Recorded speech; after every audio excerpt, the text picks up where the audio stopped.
Hello，大家好冇？我哋依家喺越秀區，今日咧帶大家去食最近好出名嘅燒鵝啊！出發啦，Go！我哋依家喺越秀區嘅大沙頭，呢間咧就係要食嘅東丸啦。想過嚟食咧，就喺廣州地鐵東湖站 A 出口，步行800米咧就可以嚟到啦。東丸一共係有2層嘅，喺3樓同埋4樓。3樓咧就係淨係做飯市，冇得飲茶嘅；而4樓咧就飲茶食飯都可以。不過4樓咧就冇得訂位，不過咧佢嘅風景靚好多㗎，有無敵光景。咁喺特定時段咧，亦都有得打折添喎。依家就上到嚟4樓啦，呢度咧就名廚嘅燒鵝檔啊，睇得出係柴火燃燒㗎喎，見唔見逐漸金黃色嘅燒鵝好靚啊！而隔離咧就係佢呢度最有名嘅風乾室啦。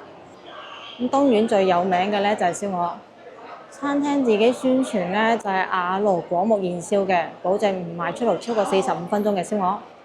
皮唔脆唔賣，肉唔嫩唔賣，味唔對嘅唔賣。咁我咧就嚟試下，吹到咁大係咪真材實料先？坐好就嚟睇菜單啦。咁呢度茶位最平嘅係大廳8蚊雞，最貴咧係江景房15蚊。但係大廳嘅窗邊位咧其實係收到同茶皇廳一樣價嘅10蚊雞。咁佢茶市咧係分3個時段嘅，睇好時間先過嚟飲茶喎。我哋睇一睇佢啲點心啦。雖然佢叫做東丸，但係其實同以前嘅幾大名苑咧係冇任何關係嘅，係一間新嘅酒樓，所以佢嘅點心咧亦都係比較新式，符合而家現代人嘅審美嘅。最多嘅咧就燒賣啦，有3款，最貴嘅係冠軍香菇燒賣36蚊一份，個賣相咧同一般嘅燒賣係完全唔同嘅喎。另外咧就有豬蓉燒賣啦、菊花燒賣仔啦，都係32蚊一份嘅。仲有好靚嘅魚香白菜餃啊，32蚊一份。海藻老南瓜32蚊一份，蝦蓉鳳胎餅43蚊一份。除咗新式點心之外咧，亦都有少量嘅傳統點心，例如南乳鹹煎餅啊，26蚊一份。咁睇完咗呢邊，我哋睇一睇另外一版啦。點心咧就唔係好多嘅啫，而且呢度點心咧全部都係單價。佢自己宣傳咧就話做手工點心嘅，所以好多咧係有配套嘅。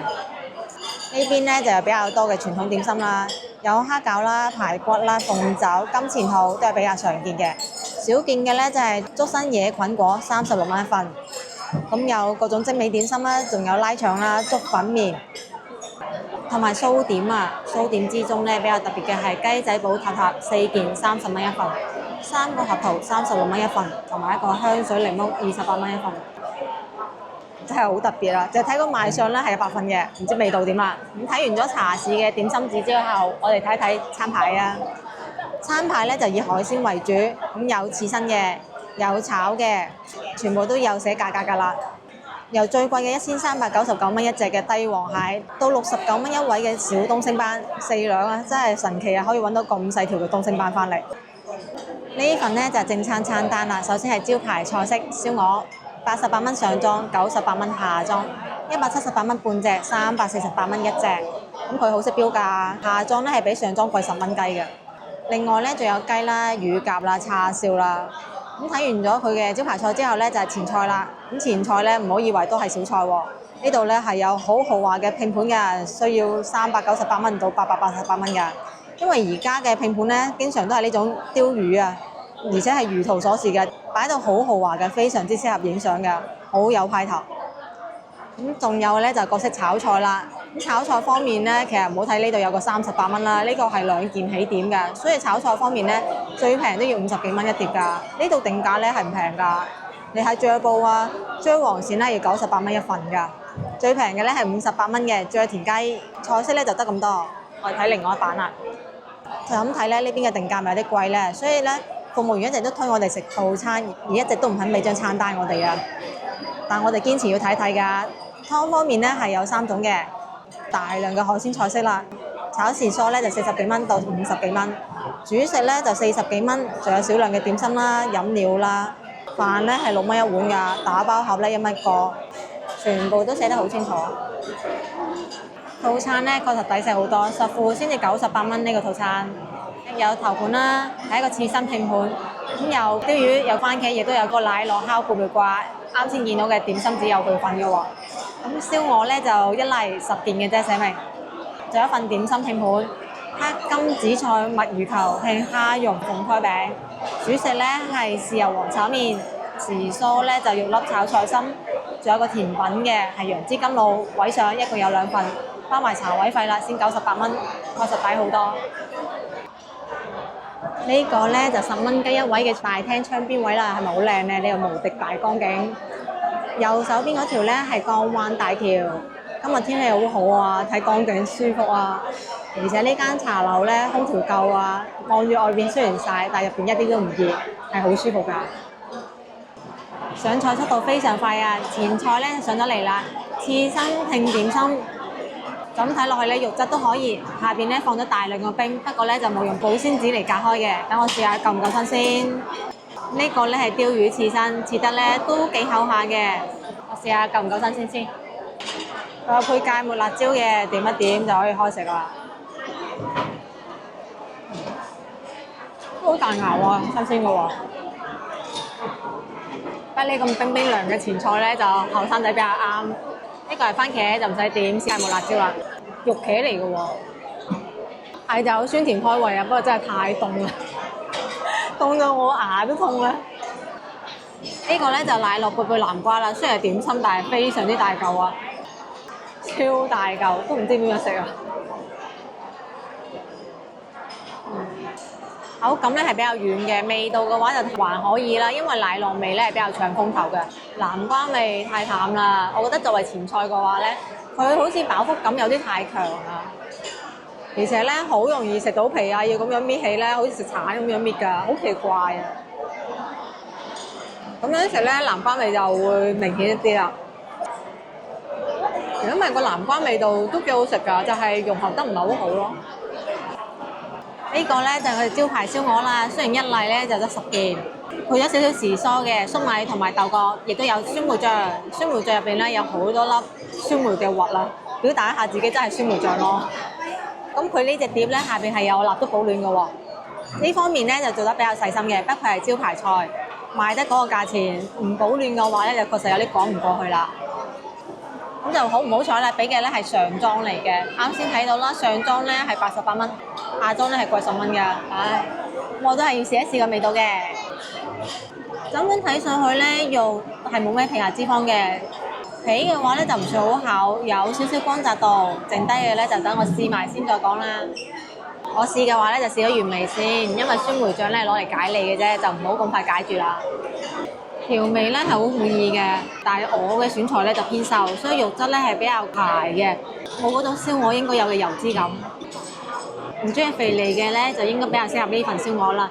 但我咧係比較中意食油脂感爆出嚟嗰種感覺啊，所以就會覺得佢太清淡啦。點心拼盤黑金紫菜墨魚球，拼嘅係蝦蓉鳳胎餅。咁呢個黑金咧就係黑蒜呢個醬，紫菜墨魚球咧就喺度啦。呢個咧就係嗰個蝦蓉鳳胎餅。理想同埋現實咧有一定差距啊嚇，只不過叫做咗一樣嘅造型出嚟，同精美咧好似冇咩關係。我試埋個味道睇得唔得？呢個蝦蓉鳳胎餅咧應該就唔使點下黑金醬噶啦，因為佢本身咧就作為一道點心嚟嘅。下邊咧就係蝦蓉餅，上邊咧係一個小蛋糕。呢個咧係好大份嘅，見唔見？非常之大份。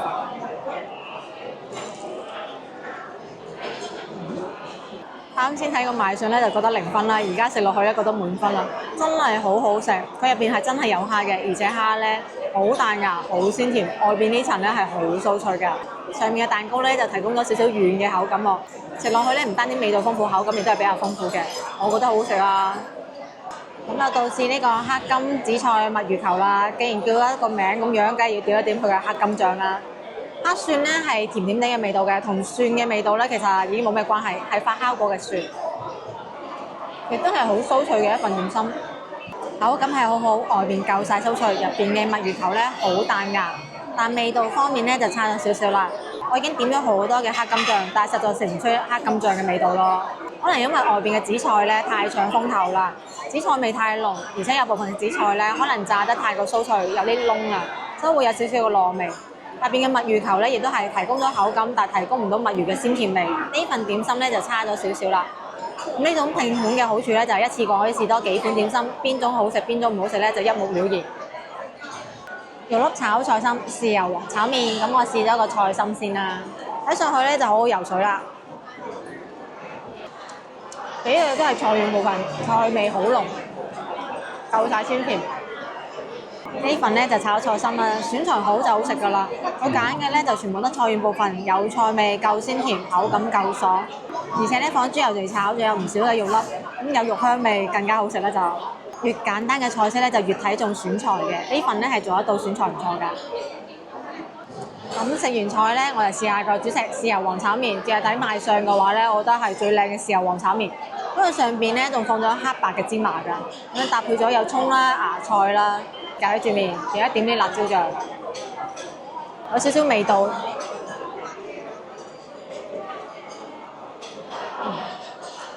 唯一要挑剔嘅話咧，就鑊氣差咗少少。但係因為佢放咗好多嘅芝麻啊，所以食落去咧係有芝麻香味㗎。啲料咧亦都係比較多嘅，又唔會話炒得太過糊，食落去口感比較分明，味道唔會太過鹹，我覺得幾香幾好食㗎。呢邊炒菜出品咧比較有水準，反而個招牌燒鵝可能因為我係套餐啦，我覺得係名過其實嘅，其他咧係好滿意嘅。位上嘅楊枝甘露造型好可愛㗎，有條小鯉魚同埋有個不明物體啊，咁上面咧係放咗好多西柚粒嘅，其實睇個賣相咧係滿分㗎。等我試一試呢個不明物體先，古裝食丸子點心嘅感覺咯，賣相係靚啊，味道唔知點咧。焦壇煙韌，都係楊枝甘露嘅味道啊，本身好似冇咩味嘅喎。呢粒食得出係紅糖味嘅。之前嗰粒咧就真係唔知咩味，唔會太過甜。呢份楊枝甘露都好食啊！按套餐嚟講咧抵食㗎，因為個甜品咧都借唔少錢㗎。我試埋楊枝甘露得唔得？好多料㗎，見唔見啲果肉都好多下嘅。我試下個味道，酸酸甜甜好開胃，調味係好啱㗎喎。楊枝甘露係真係好食㗎，佢俾嘅料好足，真材實料。俾你睇一睇啊！佢滴落嚟咧係糊狀嘅，見唔見啊？我咧係覺得佢好食過輕月嘅，同小夥伴講咧，佢就一直都唔信，直到佢自己試咗之後，佢都話又真係好食過輕月喎。又係咪壞啊？佢好食嘅嘢，我話佢知佢都唔信我，太壞啦！真係真材實料，好正啊！而且擺盤好有儀式感啊，要好睇又有，要好味又有喎，幾好啊！而且套餐價唔貴，98蚊包埋啦。因為個選材咧真係好瘦啊，但係皮咧又係脆嘅喎，即係介乎於陳仔同埋萬年之間。大家按自己喜好揀啦。陳仔咧係屬於鵝肉鮮甜味為主嘅，但係會有少少肥。呢份咧鮮甜味差啲，但係個皮咧係脆嘅，而且冇咩脂肪，食落去就比較健康。菜心食到最後咧，真係好多豬油㗎，好香啊！但前菜咧就真係唔敢再食啦。你睇下都溶到化晒水啦，嗰兩片番茄咧浸晒入去，我覺得真係好唔衞生咯。邊度夠膽食啫？再加咗一份冠軍香菇燒賣，呢份燒賣咧就真係好特別，唔單止造型咧同傳統嘅燒賣唔同，外邊咧唔係用腐皮㗎，係菇片切得好薄嘅包菇片，上面咧亦都係有菇粒嘅。咁喺呢度食點心咧係可以打折嘅。非茶市時段咧係有8.8折，而喺茶市時段埋單咧折扣仲大添啊，甚至可以去到6.8折㗎。我試下個味道先，一籠咧係俾咗4隻嘅，中間咧有一嚿西蘭花，喺賣相咧就每一隻都好飽滿，夾開咧有好香嘅菇味，佢入邊啲汁咧係多到好犀利㗎，好似湯汁咁多啊！等我試下個味道，好期待啊！我覺得有一點咧做得好好嘅，呢度每一道菜式咧上嚟都係滾熱辣㗎，夠晒新鮮。試下個味道先。真係好香，就係有啲大咯。創意咧係好好嘅，味道咧係非常之鮮甜㗎。但係因為杏鮑菇嘅話咧，大家都食過啦，係比較難咬得斷嘅，而且咧你打樹咁樣包住咧，呢個截面咧係非常之難咬啊，基本上係完全冇着力點㗎，所以食起身咧就比較麻煩啦，需要一個好大嘅嘴啊，一啖過食咗佢。如果唔係，場面就有啲尷尬啦。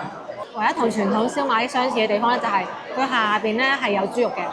所以食落去咧係上面鮮甜嘅蝦滑味道，下邊咧係豬肉嘅鮮甜味，味道咧係比較有層次，但係食起身唔係太方便咯。呢個創意係好好嘅，因為咁飽滿嘅汁水啊，所以令到味道咧更加有層次感，更加飽滿。而且咧原價36蚊，咁閒時咧都可以打8.8折嘅。試完之後32蚊都唔使。如果茶市嚟食嘅話咧就更加抵啦。呢份係值得推薦嘅，我覺得好食啊！就因為食咗呢度嘅點心覺得好食，我先追加嘅咋，估唔到越試越有驚喜。真係好有創意。佢中下部嗰度咧係有個中空嘅空間嘅，入邊咧係有高湯嘅，食落去個味道咧就好濃郁，好好味啊！呢個創意咧就真係冇得彈。東苑咧係真係旺嘅，成個大廳咧坐滿晒人，飯市時間咧係仲要等位添㗎。咁佢咧就係新中式嘅裝修，維護得唔錯，好新淨，好企理，而且有一線光景睇，靚啊！之前咧就有觀眾留言問㗎啦，有冇好嘅江景酒樓推介？我覺得呢間咧就唔錯嘅選擇啦。食完就去埋單啦，咁355蚊原價係咪好貴呢？如果你直接點菜單嘅話咧，就係咁貴㗎啦。不過買套餐嘅話咧，實付其實只需要98蚊。咁我哋咧係再加咗一個冠軍香菇燒賣嘅，原價咧就36蚊，折完之後咧就31蚊6毫八，32蚊都唔使。因為我要咗個大包盒1蚊雞，所以咧最後埋單係32蚊6毫八，再加98蚊嘅套餐。喺唔同嘅時間段咧嚟飲茶係會打唔同嘅折頭嘅，需要嚟飲茶嘅就要睇好時間嚟啦。食完咗啦，今餐嘅出品咧總體嚟講係滿意嘅。招牌嘅燒鵝咧屬於中上水平，唔算太推薦嘅程度。咁炒菜咧反而意料之外嘅好食啊，比較有鑊氣，出品唔錯。咁佢嘅點心咧，雖然我淨係試咗一份，但係出品咧亦都係非常之滿意嘅。如果你食套餐嘅話咧，我覺得係好高性價比嘅。原價點嘅話咧就比較偏貴啦。咁而家食飽咗就跟我去行一行啦。Go！咁東苑出嚟咧，左邊就係海港城商場啦。咁裡面嘅一樓咧就係我哋之前食過嘅新西貢魚港啦，128蚊6個餸。有蝦有魚有雞，超抵食啊！有興趣嘅可以睇翻呢期影片。而東苑樓下嘅呢條路咧就元江東路啦。咁我哋咧就過對面馬路，過完馬路之後咧就沿住呢條大沙頭山馬路一直行落去。沿途咧就有唔少嘅相機快修店，有好多牌子嘅佳能啊、索尼啊，仲有大疆呢啲無人機店。呢條路咧就係大沙頭路啦，而斜對面馬路嘅咧就係海印廣場。佢咧曾經係個工廠，叫做紅旗印刷廠。咁後嚟咧就變成咗電器城，賣攝影器材啦、音響器材、遊戲機。依家咧裡面仲有好多係賣音響同埋 CD 唱片嘅，咁仲有好多間黑膠唱片店添，又係一個中老嘅天堂啊！海印廣場再行落去咧，元江東路小學，咁依家咧就已經合併成為咗大沙頭小學西校區啦。而大沙頭路嘅另外一邊咧，行百幾米咧，就係海印布料總會。咁咧係老一輩好中意逛嘅布料批發市場，各種布料咧都可以喺呢度揾到嘅。不過我哋咧就唔行過去咯，繼續沿住大沙頭山馬路行落去。以前呢附近咧係廣州人心目中嘅鴨寮街。我以前細個買遊戲機咧，都喺呢度買㗎。有好多攝影師或者中意玩音響嘅人咧，都經常會過嚟呢度買嘢㗎。特別係以前仲未有網購嘅年代，後嚟因為網購興起，呢度咧就慢慢沒落咗啦。咁以前嘅大沙頭嘅影片咧，我都講過，大沙頭喺民國時期咧係水陸機場。咁根據廣州市地名誌記載，1920年嗰陣時咧，呢條大沙頭山馬路就係機場跑道。到咗1929年啦，因為天河機場建成，大沙頭機場咧就停用咗，咁呢度咧就變成咗菜田。到咗1949年之後咧，就係碾米廠同倉庫。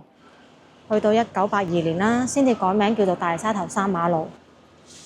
呢間 M 記咧喺度好多年啦。我以前過親嚟買完嘢之後咧，都好中意喺入邊度休息㗎，空調夠足啊嘛。雖然我唔中意食 M 記漢堡包，但我覺得 M 記嘅雪糕咧係好食㗎，而且唔貴。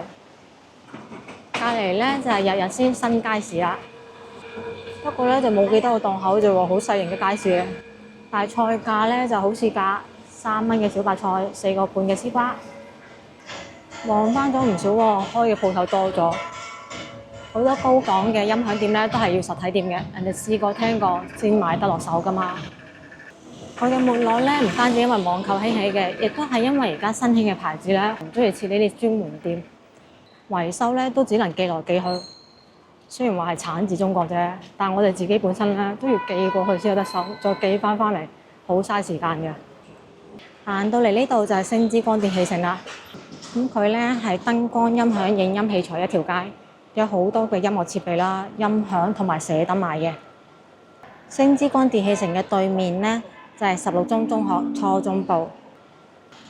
呢個校區咧非常之巨大啊！正門咧係有3個正規籃球場啊，真係好大。而喺16中嘅後邊咧就係海印電器總會啦。咁佢咧係有各種牌子嘅電器店啦，冰箱啊、電視、音響之類嘅大型家電都可以揾到嘅。價格咧會比國美蘇寧平一啲，不過咧都係唔夠網購嘅抵，所以依家都係比較冷清嘅。主要咧就係做唔中意網購嘅顧客生意。但係其實大部分嘅店咧都係有網店嘅，咁每日嘅發貨量咧亦都唔少。除咗大型家電之外咧，仲會有小電器，例如攝像頭啦、直播設備、無人機之類。無論本地人亦即係外國人咧，都好中意呢度逛街買嘢㗎。sales 好俾力啊！因為難得見到有顧客啊嘛，睇其他檔口就冷清好多啦。睇完咗，我哋就翻去16中啦。星之光電器城盡頭咧叫做綠蔭路。依家嘅斜對面咧就已經睇到啦，大沙頭舊貨市場。依家咧有好多外籍人士會過嚟逛㗎，買唔少嘢，睇幾多鬼佬，咩人種都有啊。咁大沙頭舊貨市場咧係2005年9月開業嘅，係廣州攝影發燒友嘅聖地。主要咧就係做攝影器材，都有好多間嘅相機維修店嘅，應該有好多人都嚟呢度整過相機啦。仲有啊，依家好多人都中意嘅絕版相機咧，呢度基本都可以揾得到嘅。